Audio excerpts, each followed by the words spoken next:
What's going on, everybody? Josh Engleman here for Stokastic.com, back again with the NBA DFS contenders on FanDuel for Wednesday, January 18th. Now be sure to hit that like button, subscribe to the channel, hit the notification bell so you know when everything goes live. Follow me on Twitter at Josh Engleman. Look for the thread that has posted these videos, this one and the DraftKings one. If you have any questions for today's slate, hit me up on Twitter. I will be happy to answer them. Finally, we got to talk a little bit about BetMGM. They are the sponsor of this video. This deal is going away shortly. I don't remember the date off the top of my head, but I know that it is soon. I'm not trying to just force anybody into it. It's legitimately going away, and I think the deal is fantastic. You don't want to miss this. 2 free months of Stokastic Plus Platinum, up to $1,000 in first bet insurance.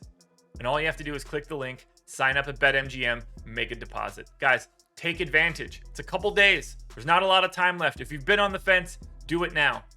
Now, we'll round out the bottom of my top 10 with Darius Garland, Jalen McDaniels, Najee Marshall, Miles Turner, and PJ Washington on the outside looking in. Who will be my favorites? My top 5 plays for today? It's time to find out. First up at number 5, I'm going to Buddy Hield. He is shooting guard, small forward eligible, 6,700, projected for 33.5. The goal is 37.5. He's in the optimal lineup 19% of the time. For Buddy Hield, we've got no Halliburton, so he just gets firmer minutes and a little bit more to do.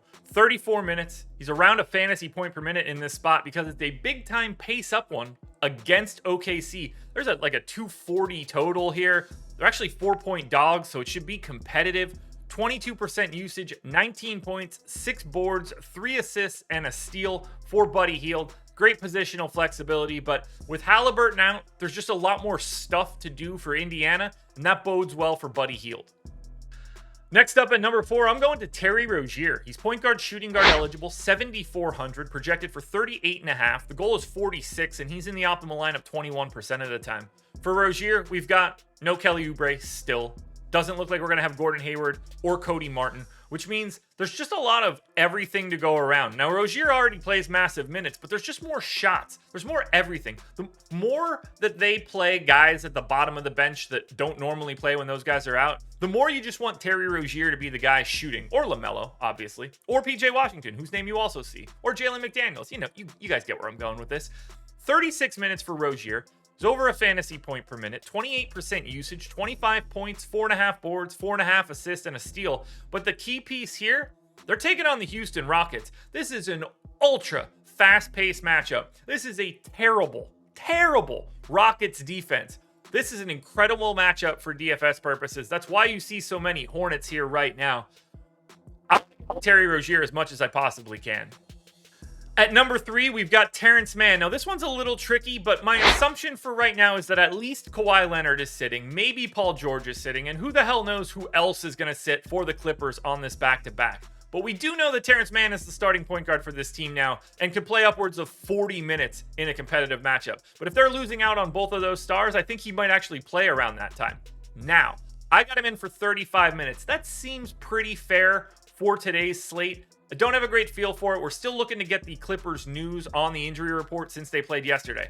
But if Terrence Mann is a $5,700 shooting guard small forward projected for 29 with a goal of 37, he's in the optimal lineup 22% of the time. He's a 0.8 fantasy point per minute guy, sort of no matter who's on the floor. 15% usage, 14 points, 6 boards, 3.5 assists, and a stock and a half. It's a pace-up spot against Utah. It's really nice to see. Utah's defense isn't very good. Is it better with Walker Kessler? Yes, it is. Is it any good? No, it's not. It's a great spot for Terrence Mann, but we need to let the chips fall for the Clippers before we figure out if anybody else can join him on this list.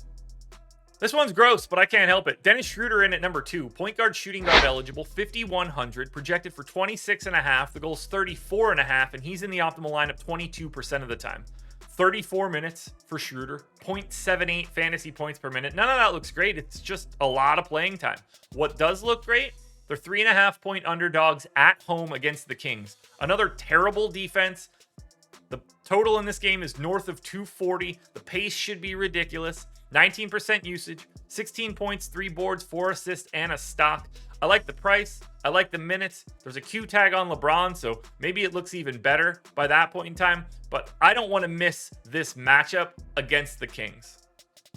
Now, before we get to that number one contender, one last reminder. Like, subscribe, notification bell. Follow me on Twitter, @Josh Engleman. That's where I want your questions now. Look for the thread that posted these videos. Hit me up with a reply. Whatever you want to know for today's slate. Favorite plays on FanDuel, DraftKings, 1v1s, whatever you got, I want to see it. And finally, I want you guys to check out BetMGM. The deal is going away. 2 free months of Stokastic Plus Platinum and up to $1,000 in bonus bets. My number one contender for today is Caris LeVert. He is shooting guard, small forward, eligible, 5,200, projected for 29. The goal is 35. He's in the optimal lineup 23% of the time. For LeVert, I got him in for 35 minutes. We're not going to have Donovan Mitchell today, or at least it's looking like we're not. 0.83 fantasy points per minute for Caris LeVert. I don't think that's an outlandish projection. 22% usage, 15.5 points, almost 5 boards, 4 assists, and a steal. But the real appeal here for Cleveland is the massive pace up spot against Memphis. They gain 3.2 possessions over their average. This is a much faster matchup for Cleveland than they normally get, and that helps. But LeVert just stepping into more everything.